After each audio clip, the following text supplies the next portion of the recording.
Ja, en lep dober večer vsem skupaj. Moje ime je Kristina, sem del ekipe, ki upravlja spletno mesto mojpsihoterapeut.si. Z veseljem vam izrekam dobrodošlico danes zvečer na našem webinarju z naslovom Jaz sem ok, ti si ok. Danes se bomo pogovarjali o tem, kako se pogovarjati. Odkrili bomo, kako na komunikacijo vplivajo različne življenjske pozicije, kako prepoznamo vzorce komunikacije, ter kako na konstruktiven način lahko podamo določeno sporočilo. Webinar se snema. Povabljeni ste, da imate med dogodkom vklopljene kamere, vendar so vaši mikrofoni zaenkrat utišani. Če se vam vmes med predavanjem porodi kakšno vprašanje, ste lepo vabljeni, da ga napišete v chat. Vmes ga bom tudi lahko potem zastavila terapevtki, naši sogovornici. Proti koncu tega webinarja pa boste lahko tudi na glas zastavili vprašanje. Sedaj pa lepo pozdravljam med nami Vesno Voglar. Vesna je specializantka transakcijske analize, terapevtskega pristopa, kjer je velik poudarek na teoriji komunikacije, ki analizira odnose med ljudmi v vseh sferah življenja. Vesna je svoje izobraževanje opravila na Inštitutu za transakcijsko analizo IPTA, več kot desetletje pa se že posveča psihoterapevtskemu delu s posamezniki, ki se soočajo s težavami v profesionalnem in zasebnem življenju. Vesna, en lep dober večer, predajam vam besedo. Pozdravljeni, hvala lepa, Kristina, za tako lepo predstavitev. Seveda, hvala tudi vsem, ki ste se prijavili na današnji webinar. Vreme je ravno tako super zastavljeno, da lahko v nekem toplem kotičku poslušamo, nekaj novega izvemo. Če nam slučajno kaj novega ne uspe izvesti, pa si rečemo, fino, to že vse vem. Tako da bomo v življenjski poziciji, da sem jaz v redu in vsi ostali v redu, koliko vas vidim, vi mene vidite malo več. Bi mogoče kar delila zaslon, tako da bodo tudi neki slajdi, da bo mogoče lažje slediti temu uvodnemu delu. Predlagam pa, in tako smo se tudi dogovorili, da bomo naredili v sobah tudi 2 vaji, kajti komunikacija je živa stvar. Komunikacija ni toliko teorija, kot je vaja in praksa. Tako da predlagam, da začnem. Delila zaslon. Vmes mi lahko zastavite vprašanje ali v chat, ali pa potem, če boste v živo proti koncu. Seveda ste dobrodošli z vsemi vašimi izkušnjami pri vajah, bomo se kasneje sproti dogovarjali. Takole.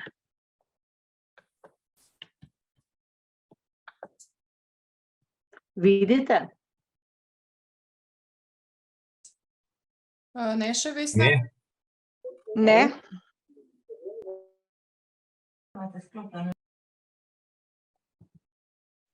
Pa zdaj? Zdajle pa bo. Ok, odlično.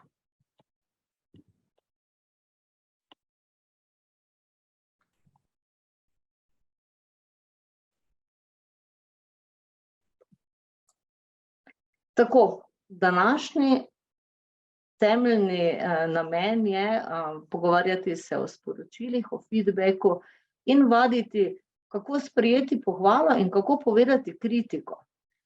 Kako povedati kritiko je velik izziv v delovnem okolju, pa tudi doma je dobro, če včasih malo premislimo, na kakšen način našim tudi bližnjim povedati kritiko. Samo na kratko, o transakcijski analizi, jaz sem si to uvod kar na strani IPSE sposodila.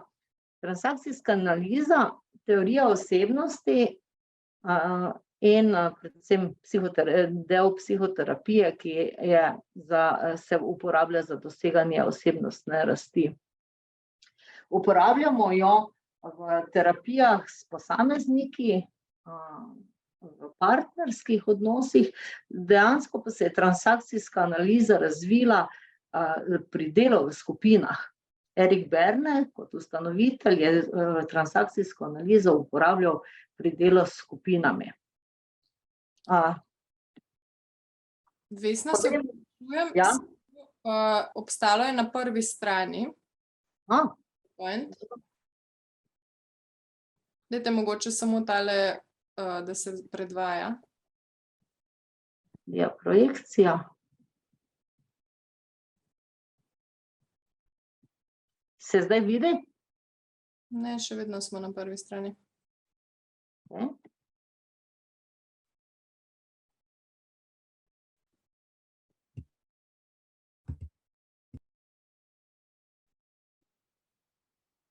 Lahko mogoče vi to delite, da se ne bomo s temi...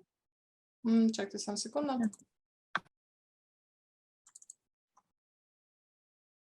Zdaj pa šlo, smo naprej šli. Ok, super, odlično. Ja. Razvoj človeka je že od najzgodnejšega obdobja odvisen od stimulansov, ki jih dobivamo od drugih. To so mnogi znanstveniki in medicinsko osebje ugotovili, ko so bili otroci v sirotišnicah in ko je bilo veliko otrok, ni bilo časa, da bi se z njimi ukvarjali in so otroci bolehali in izgubljali življenjsko moč, zato ker niso dobili tistega človeškega odziva. Zato komunikacija je del nas, ki nas poleg hrane in ostalih fizioloških potreb je del nas. Zdaj pa, kadar nam nekdo nekaj pove in dobimo sporočilo, to dobimo sporočilo o nas in za nas, se mi odzovemo na to sporočilo. In to sporočilo imenujemo feedback. In zdaj bom jaz samo preskočila malo tu slajde. In ko mi dobimo od človeka neki feedback, neki odziv, ko nam nekdo reče, ti si pa počasen. Mi ne slišimo samo tega zgornjega, besed in kako sprejmemo. Pri nas se odzove vse, tudi naša stališča, naše vrednote, vse se odzove na to neko sporočilo. Zato to sporočilo kot feedback, kot odziv sprejmemo osebno.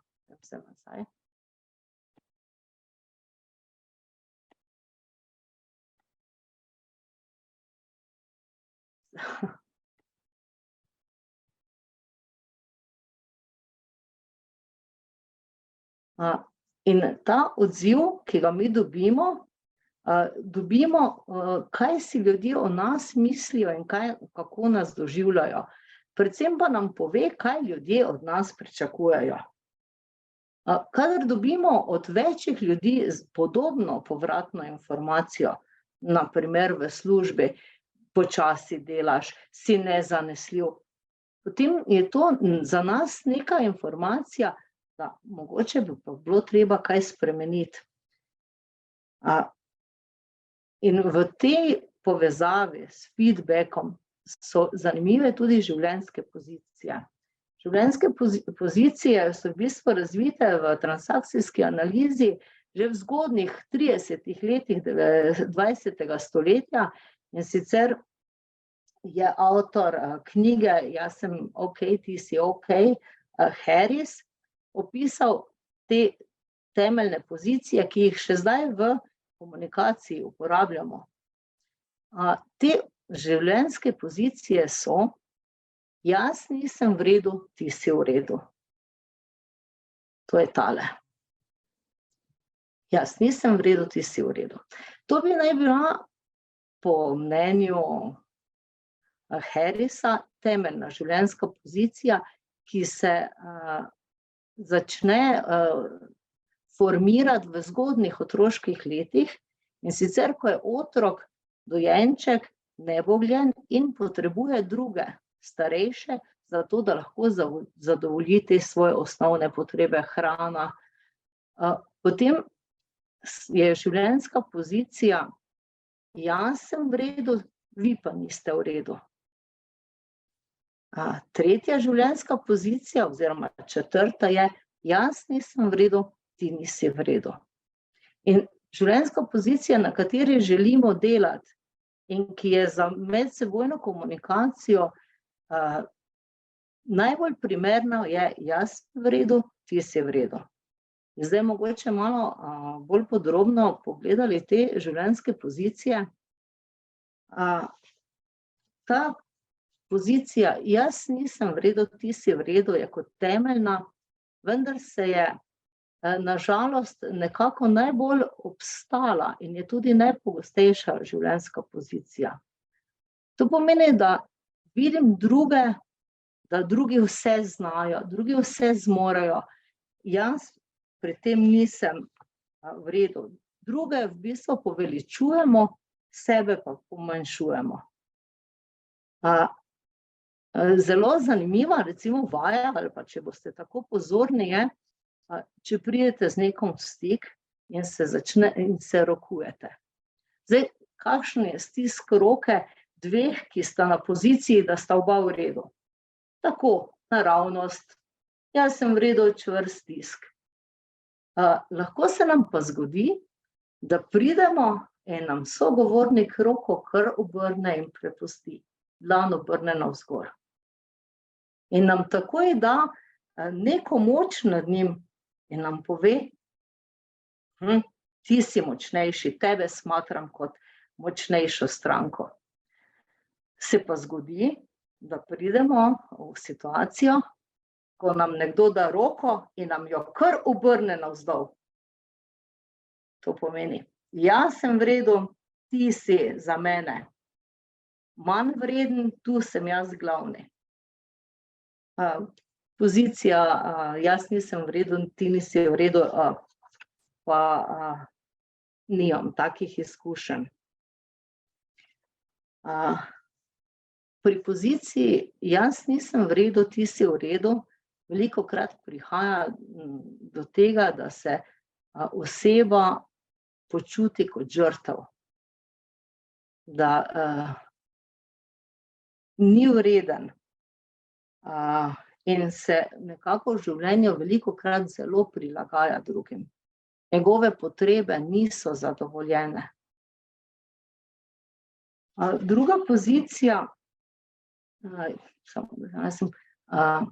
jaz sem v redu, ti nisi v redu, je pa nekako narcisistična pozicija. Vse, kar se je meni v življenju zgodilo, zato slabega, zato so odgovorni drugi. Jaz nisem kriv. Če sem dobil slabo oceno, je to zato, ker mi je učitelj postavil vprašanje, ki ga takrat nisem znal. Tako malo pri sebi razmišljajte, kako, če prihajate v interakcijo z ljudmi, ki bi jim lahko kako to življenjsko pozicijo pripisali.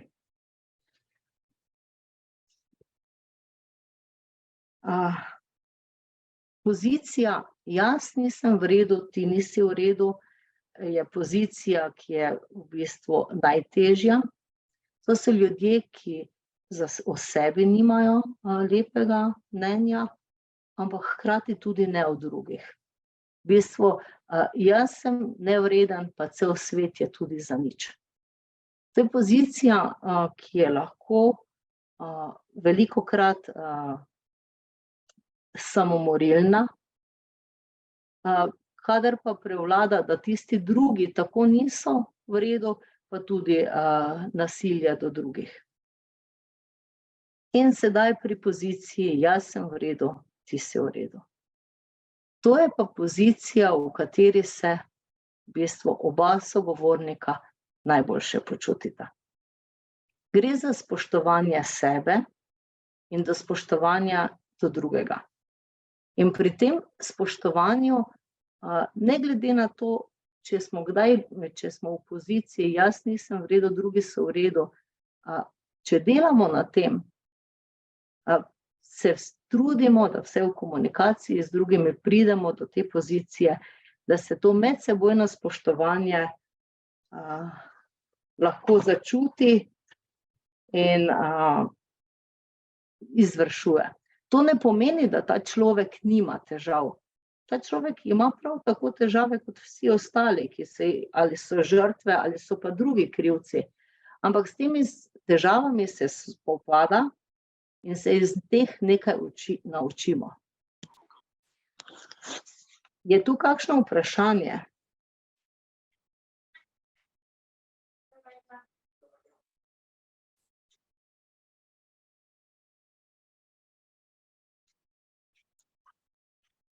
Ok.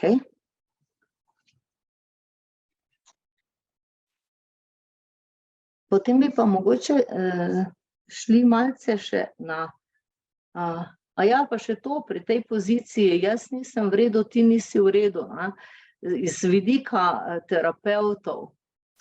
Ta pozicija je zelo težka za delo s klientom, zaradi tega, ker klient sebe ne ceni, ampak tudi terapevta ne.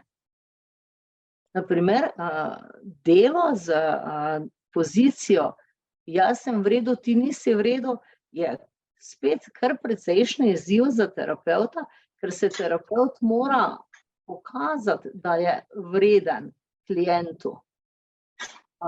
Pozicija jaz nisem ok, ti si ok, je pa spet na drugi strani izziv. Klientovo delo je, da prideta, terapevtovo delo je, da prideta s klientom.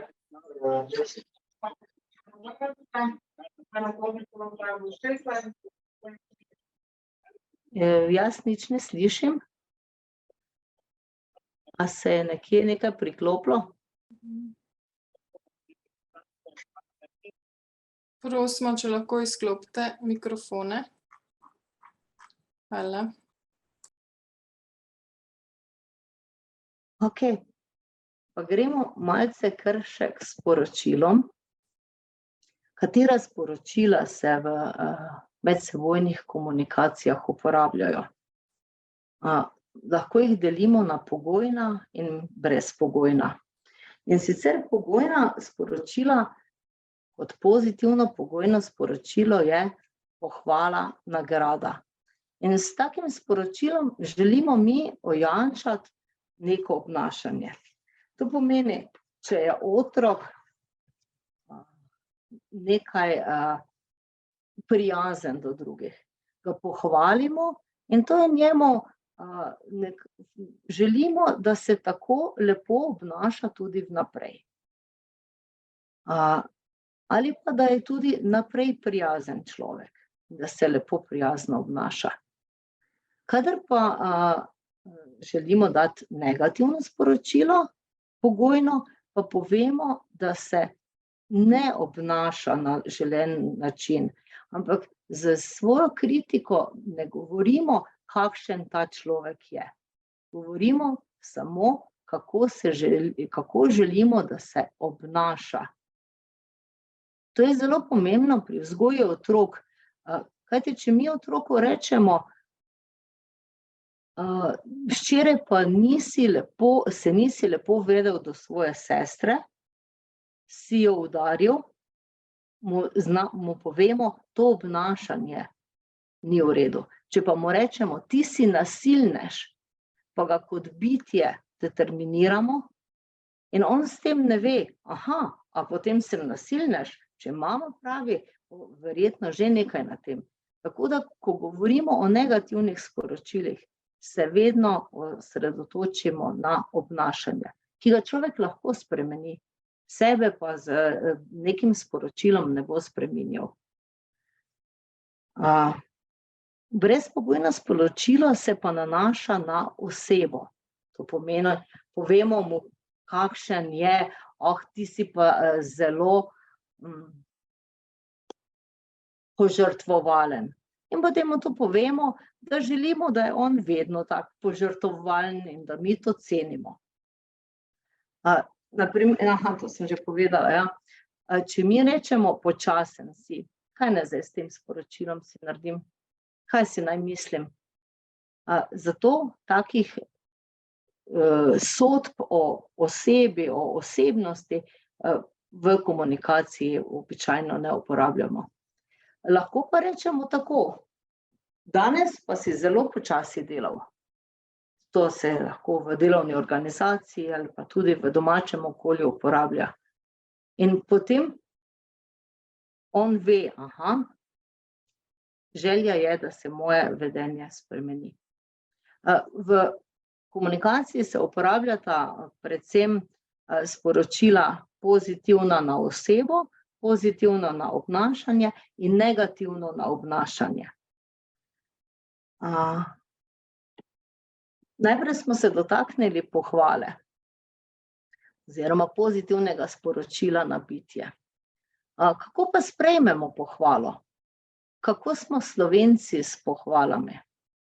Zdaj, nekateri pravijo, da se s pohvalami najbolj ne nosimo. Zato bomo to mogoče v sobah malo povadili, zato vas bomo povabila, administrator bo vse naredil, da bi se v sobah po 4-5 malo pogledali en drugega, spoznali, se nasmehnili in potem poskusite oziroma dajte en drugemu pohvalo, ki naj bo iskrena, ki naj bo, smo oblečeni, imamo frizuro, imamo karkoli, nekaj najdite na drugem in ga pohvalite. In ob tem, ko vam bodo dali pohvalo, lahko v 2 pohvali, kako vam počas dopuščal, mogoče 4-5 minut, bodite pozorni, kako ste se počutili ob tem, ko vas je drugi pohvalil. In kako ste odreagirali. Tako da bi prosila, Adrian, da naše udeležence povabite v sobe.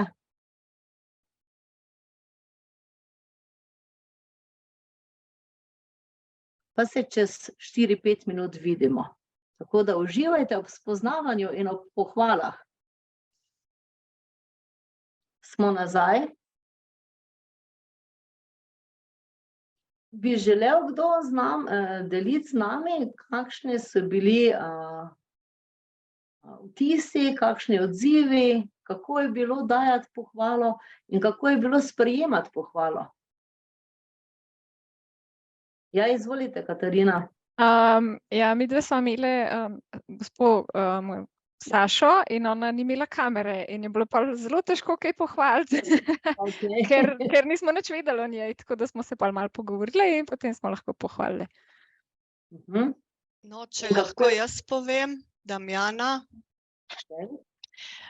Torej, jaz na žalost tudi nimam kamere, ampak gospa Doris je rekla, da po glasu vidi, da imam lep glas, no, in meni se je to kar lepo zdelo, ker sama, če se kdaj slišim, mi ni všeč moj glas. Tako da sem bila vesela, da je pohvalila moj glas, čeprav me ni videla, gospa Doris. Dobro sta se znašli, super. Ja, res. Še kdo? A je bilo komu neprijetno dati pohvalo?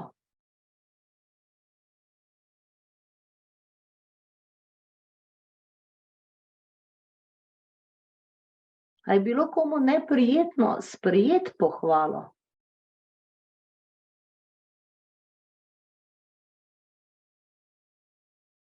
Super.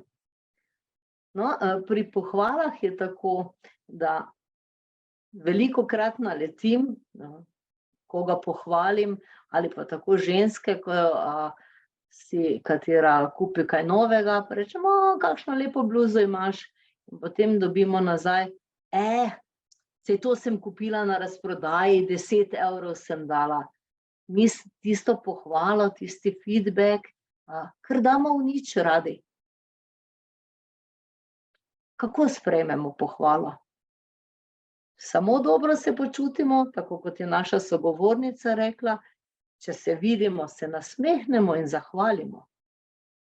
Nihče ne pohvali zato, ker potrebuje razlago, kje in kako si kupil. Sprejmimo, počutimo se dobro. Drugače pa razmislimo, kaj je tisto, kaj nam nekako ne da tega lepega občutka, da so nas pohvalili. Potem že take lastnosti, kaj ima ta za bregom, da me zdaj hvali. Če nas šef pohvali, zdaj bo sigurno hotel, da še kaj dodatno delam. Ne, včasih pohvalimo iz čistega, dobrega človeškega občutka, kot spoštovanje, zakaj pa ne.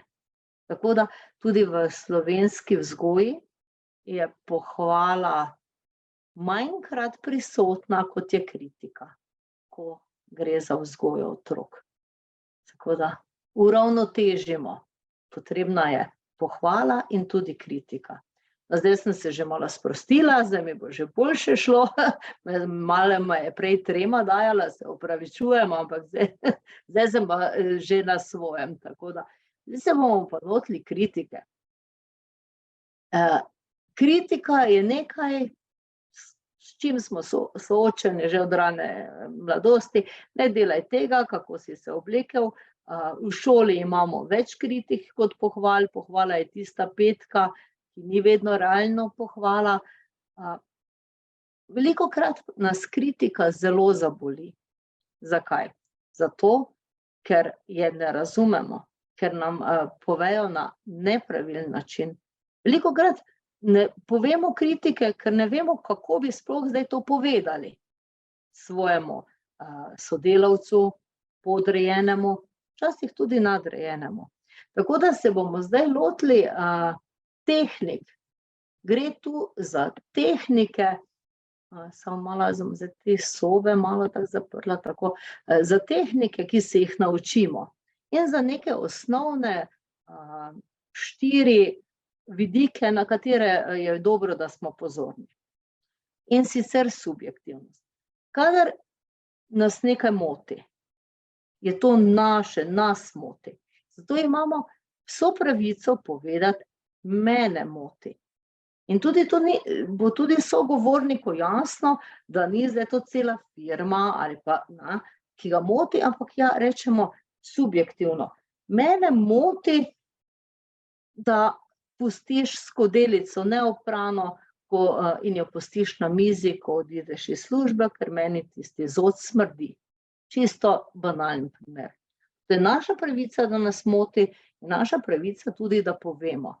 Zato uporabljamo jaz, mene, naš vidik. Drugi princip je princip minimalnosti.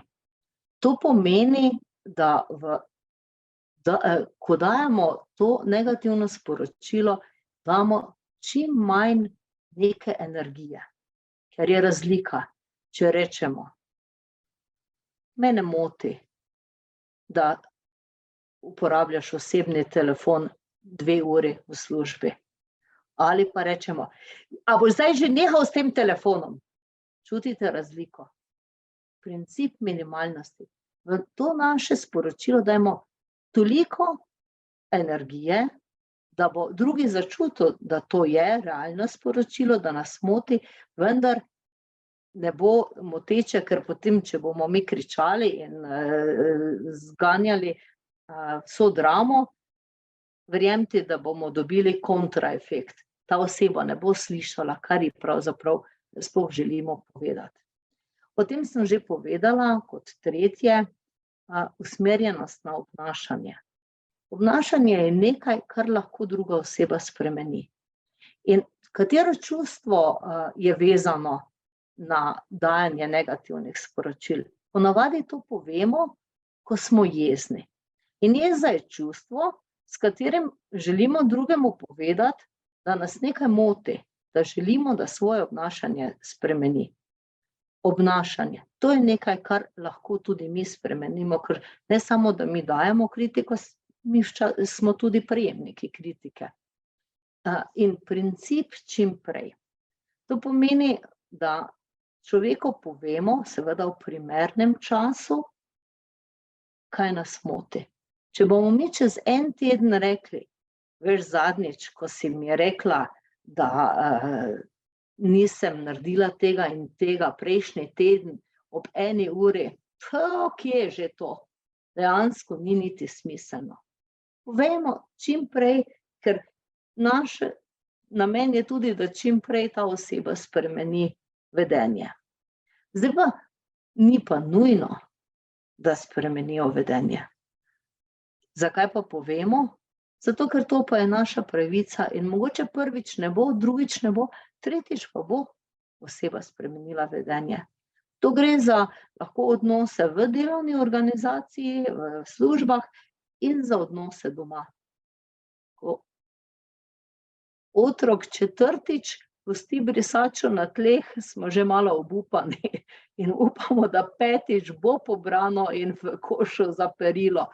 Ampak to je v času pubertete, ko smo toliko stare, včasih le zgolj upanje. Temeljni namen, kot sem povedala, je, da drugi spremeni svoje obnašanje. Zdaj smo pa pri tehnikah. To je dejansko so tehnike, ki se jih lahko naučimo. Nekaj, kar je v naših rokah. Potem bom vas spet, ko bomo šli skozi vse te tehnike, pozvala, da se v sobah malo pogovorite. Zdaj pa, ko vam to govorim, pomislite na situacijo, ko bi bilo primerno, da nekomu poveste kritiko, pa mogoče tega niste naredili. Ali pa je prilika, da premislite, kako mu poveste, ko se naslednjič to zgodi. Ne bo to tako življenjsko za vas, ne samo teorija, ker s tem, da pač nam vse ni všeč, kako se drugi obnašajo do nas ali pa kaj delajo, smo soočeni vsi. Prva tehnika se imenuje jaz sporočilo. In sicer začnemo, kot smo že omenili, da je subjektivnost pomembna, pa rečem, mene kot sogovornika moti ali pa mene kot tvojo vodjo moti, ker hodiš vsak dan 15 minut prej iz službe. Na primer, zmislila sem si. Vi pa razmislite pri sebi o nekih situacijah, ko je bilo potrebno dati neko kritiko. To je tako osnovno, to se ni treba naučiti, vemo jaz in povedati, kaj nas moti, natančno. Ta človek o tem ne razmišlja in ne tuhta. Pa potem veste, kot smo tu že pogledali, da če natančno ne povemo, se v človeka vsi ti strahovi pa to dvignejo na plano in pride marsikatera neprimerna zgodba ven. Druga možna tehnika je preusmerjanje. Tu gre za napotek, rečemo, mene moti in potem mu damo neko alternativo. Če mene moti, da hodiš prej iz službe, ker sva oba zaposlena za 8 ur, če se ti mudi po otroka v vrtec, predlagam, da priješ mogoče 15 minut prej in začneš prej delati. Naprimer. Povemo človeku, kaj bi bilo po našem mnenju primerno, da na kak način spremeni svoje obnašanje. Ena od tehnik je neubranljivo sporočilo. Sicer začnemo. Mene, moja subjektivnost moti. Natančen opis obnašanja, ki je moteče za nas. Lahko povemo, zakaj nas moti, ker potem jaz svojega dela ne morem opraviti. In alternativa, povemo, kako naj ta oseba svoje vedenje spremeni. Tu mu damo vse na platnu. Ena od možnosti je, da povemo, katero obnašanje nas pri osebi moti. Mene moti, ker me ne poslušaš, ko ti razlagam, kaj je treba narediti, ampak te kljub temu cenim kot pridnega, požrtvovalnega delavca. Povemo kritiko obnašanja in pozitivno sporočilo, kaj si pa mislimo mi o njem kot osebi. potem se človek dobro počuti. Tista kritika izzveni, ker dobiš neko potrditev, kakšen sem jaz, da sem pa v redu. Sendvič tehnika je, da povemo nekaj pozitivnega o osebi, prijeten sodelavec sem, rad delam s tabo, vendar želim, da svoje delo samo opraviš, da ne puščaš meni in vesel sem, da se pa dobro razumeva. Tu pa ta kritika na sredini izzveni. Sliši pa jo človek. Lahko rečemo, prosim razmisli, kako tvoje obnašanje vpliva tudi na druge sodelavce. Oni vidijo, da ti prelagaš delo na mene, kar slabo vpliva na njih. Midva pa sva vseeno dobra sodelavca in bova zaradi tega, če boš ti spremenil svoje obnašanje, še boljša. Res stvar tiste situacije in vaše reakcije. Zdaj pa, če ste si kaj napisali, bi prosila, da nas spet mogoče za par minut, 5 minut, ker več ne bo časa, izmenjate v sobah, v skupini, kaj o teh sporočilih, pa mogoče razmislite tudi o kakšni čisto pravi situaciji, ki se vam je zgodila. Pa niste povedali kritike, mogoče niste vedeli kako, pa ste zdaj potuhtali, kako pa bi lahko. Tako da prosim, da se pridružite skupini in naj vas ne bo strah, tudi če ni kamere, zdaj ni pomembno, ker slišali pa se boste. Pa se čez kakih 5 minut vidimo, da še nam nekaj, da izmenjamo izkušnje, pa da nam še, dobro, mogoče lahko damo več, 6 minut, ampak tako da imamo še nekaj časa potem za debato pa za vprašanja. Smo počasi nazaj.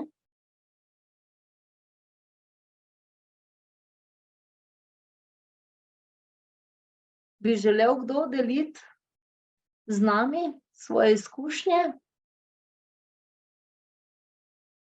Kako je bilo v sobah? Lahko jaz se oglasim? Prosim. V bistvu jaz 2 tehnike že uporabljam in tale je sicer jaz sporočilo in sendvič tehniko. Jaz sporočilo, pač, ker sem učiteljica, se mi dostikrat zdi, da pač povem, kaj mene moti, ne? Sem pa velikokrat dobila že komentar nazaj, pač se to tebe moti, to je tvoj problem. Tako da sem bila pol malo tih. Tale sendvič tehnika mi pa zelo prav pride pri govorilnih urah starši. Tako da te 2 poznam. Sicer kritično afirmativno sporočilo, tam je pa tudi super, tako da tega pa začela zdaj uporabljati. Tako da hvala. Hvala lepa. Še kdo?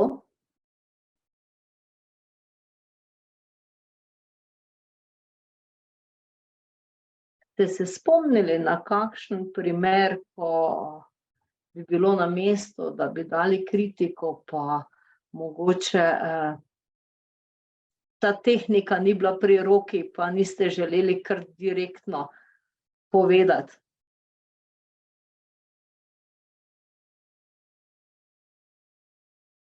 Kakšne so še kaj izkušnje v sobah, o čem ste se pogovarjali?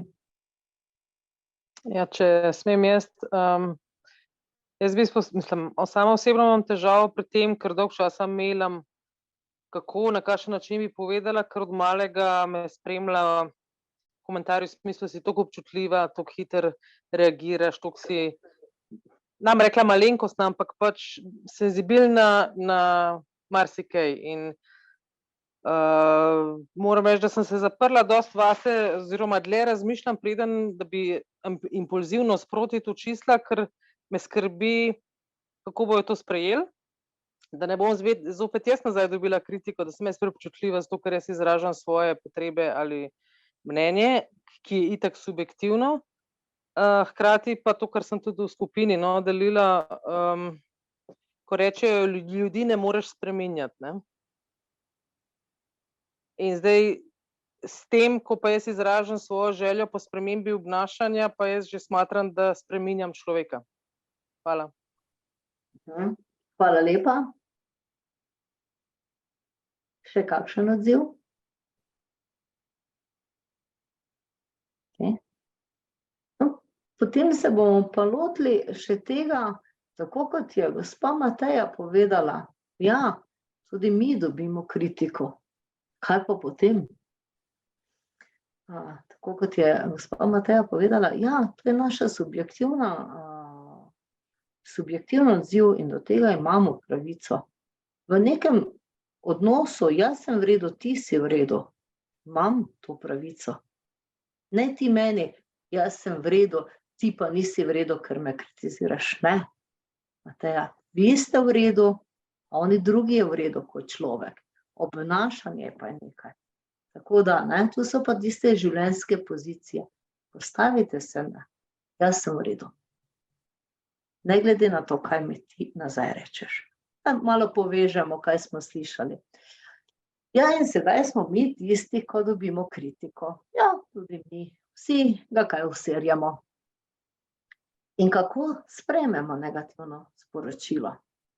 Dober način, da se oba razumeta, kaj hoče, je, da rezimiramo, rečemo, aha, torej ti praviš, da te pri meni moti to in to obnašanje in želiš, da spremenim to. Hej, oni bo sicer zelo čudno gledal, ker tega mi nismo navajeni. Ponavadi dobimo kritiko in smo v poker faceu, da ne vidi, da nas je prizadelo, ampak ja, poskusimo pa na tak način, da se tudi on sliši in da se mi slišimo. In seveda pomembno je, da če nekoga nekaj moti, in ko premislimo, rečemo, ja, mogoče ima pa prav, sprejmemo to in razumemo, kaj drugega moti. Druga možnost pa je, da ne sprejmemo in mogoče tudi komunikacijo prekinemo. Imamo več možnosti, da naredimo. Izbira pa je naša. Seveda pa si vzamemo čas, pa to pretuhtamo, kaj na kak način bomo odreagirali. V vsakdanjem življenju sta pomembni oboje. Zdrava kritika, ki jo damo na primeren način, da drugega ne ponižamo kot osebnost, kot bitje, da res pokažemo prst samo na obnašanje, in pa zdrava pohvala, ki mora biti tudi del našega življenja, ali je to v službi, ali je to v osebnem življenju. Tako nekako sem jaz prišla do konca, tako da zdaj hvala lepa za vaše pozornost, poslušanje in zadnjih 5 minut ste seveda vabljeni, da postavite vprašanje ali osebno ali v chat. Mogoče kakšno vaše mnenje, razmišljanje, se vam je kaj utrnilo, porodilo v tej uri?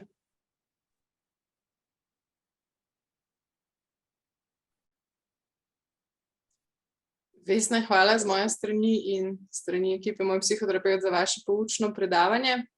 Tudi z naše strani lepo vabljeni, če želite še kaj napisati. Gospod se v chatu je tudi komentiral, se povezoval na gospo Matejo, da tudi on ne ve, kje je meja med kritiko in spreminjanjem osebe. Mislim, da je Vesna to že naslovila. Sicer, če ima kdo še kakršnokoli vprašanje, lepo vabljeni zdajle še. Ja, obnašanje pa osebnost nista nerazdružljivo povezane, ker lahko je človek razumen, miren, pa pride nekaj, stopimo na žulj in izbruhne. To je obnašanje. Zaradi tega on ni manj razumevajoč. Obnašanje ni v redu. Je pa tako, da če spreminjamo svoje obnašanje, pa so vaše razmišljanje tudi v pravo smer. Če delamo drugače, nas tudi drugače vidijo. In smo mogoče tudi delno sami spremenjeni v osebnosti. Tako da hvala za to razmišljanje in za ta poudarek.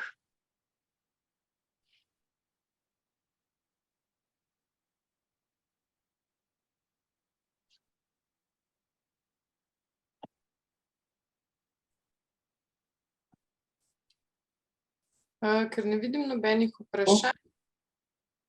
Ja, se vam še enkrat lepo zahvaljujem za udeležbo. Lepo vabljeni tudi na nadaljnja predavanja. V decembru bomo imeli še en webinar, lepo vabljeni, da se ga udeležite. Vesna, hvala še enkrat in lep večer z moje strani vsem.